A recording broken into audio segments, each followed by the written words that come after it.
Bacaan liturgi Minggu 9 Oktober 2022, hari Minggu biasa ke-28. Bacaan dari kitab kedua Raja-Raja. Sekali peristiwa, turunlah Naaman, panglima Raja Aram ke sungai Yordan, lalu membenamkan dirinya 7 kali dalam sungai itu, sesuai dengan perkataan Elisa, abdi Allah itu.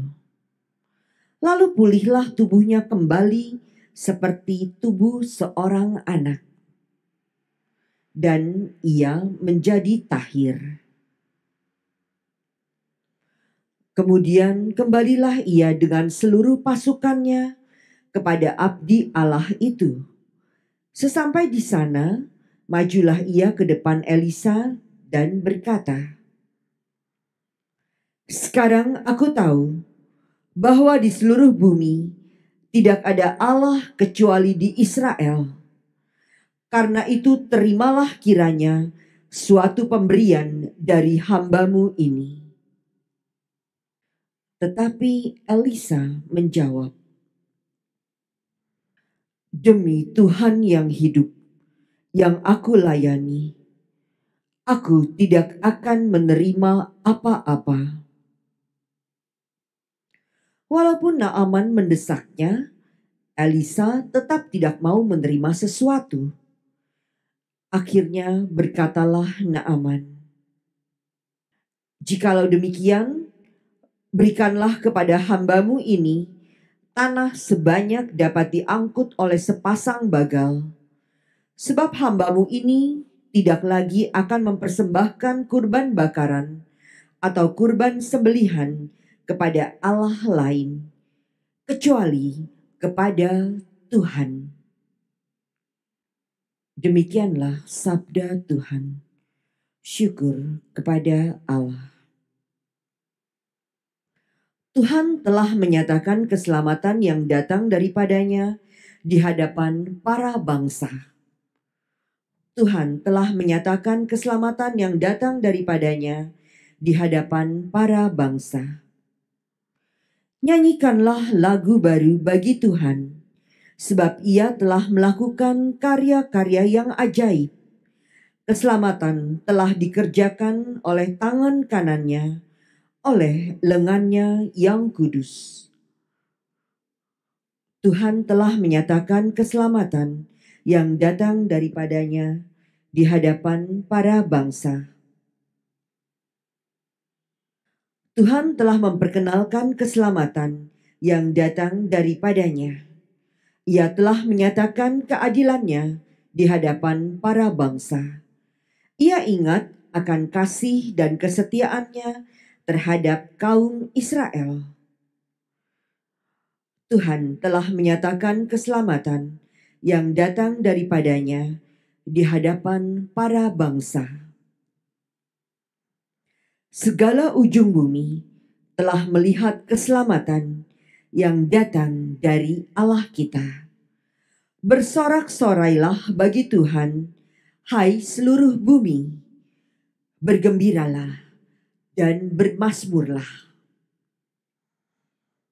Tuhan telah menyatakan keselamatan yang datang daripadanya di hadapan para bangsa. Bacaan dari surat kedua Rasul Paulus kepada Timotius. Saudaraku terkasih, ingatlah akan ini. Yesus Kristus keturunan Daud yang telah bangkit dari antara orang mati, itulah yang kuberitakan dalam Injilku. Karena pewartaan Injil inilah aku menderita, malah dibelenggu seperti seorang penjahat.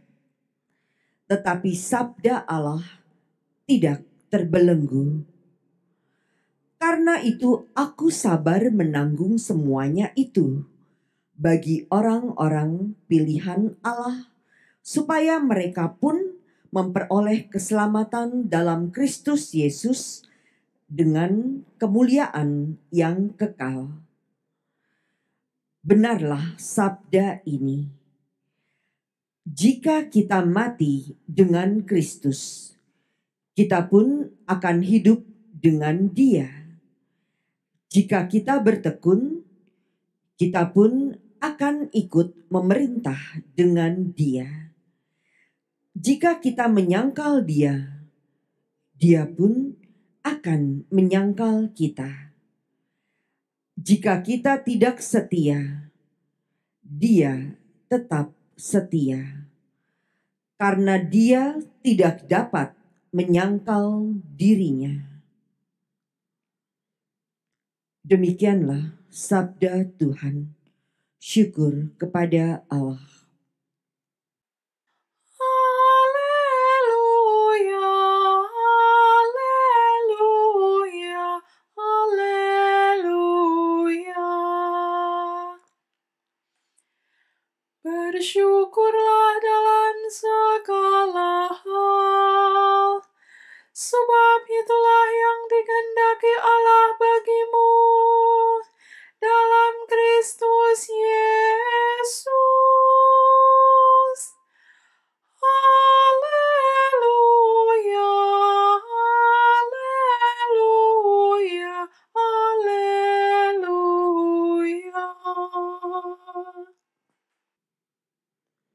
Inilah Injil suci menurut Lukas. Dimuliakanlah Tuhan. Dalam perjalanannya ke Yerusalem, Yesus menyusur perbatasan Samaria dan Galilea. Ketika ia memasuki suatu desa, datanglah 10 orang kusta menemui dia.